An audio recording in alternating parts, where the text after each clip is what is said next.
saya Nafira Mulangi dengan NIM 223118078. Video ini saya buat untuk memenuhi ujian akhir semester yang diampu oleh dosen Hendrik SPD MPD oleh mata kuliah pembelajaran IPS di SD. Baik, pengertian dari strategi pembelajaran IPS yaitu strategi adalah pendekatan umum yang dilakukan oleh guru IPS dalam mengajar IPS khususnya di SD untuk mencapai tujuan dari pembelajaran tersebut.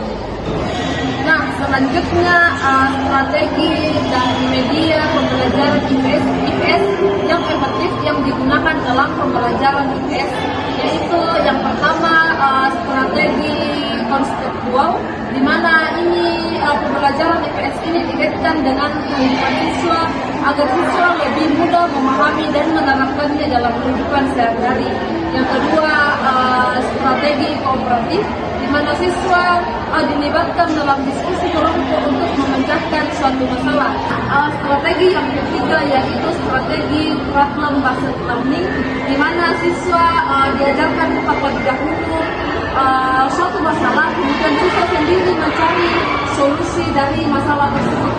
Dan strategi yang terakhir yaitu strategi simulasi atau role-playing. Maksudnya di sini siswa mempelajari atau bahkan memainkan peran-peran dari pembelajaran IPS seperti memainkan peran-peran tokoh-tokoh sejarah dalam pembelajaran IPS. Nah, selanjutnya yaitu media efektif yang digunakan dalam pembelajaran IPS.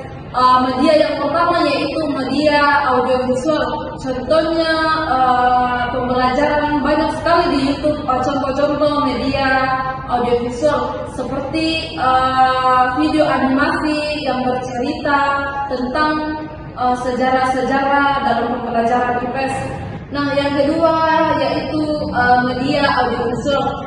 Contohnya kita bisa mendengarkan podcast atau bahkan cerita tentang sebuah perjalanan dalam sejarah, perjalanan tokoh dalam sejarah itu kita bisa dengarkan dari radio ataupun podcast. Banyak sekali podcast saat ini yang berseliweran di HP kita tentang perjalanan atau materi dalam sebuah pembelajaran IPS khususnya di SD.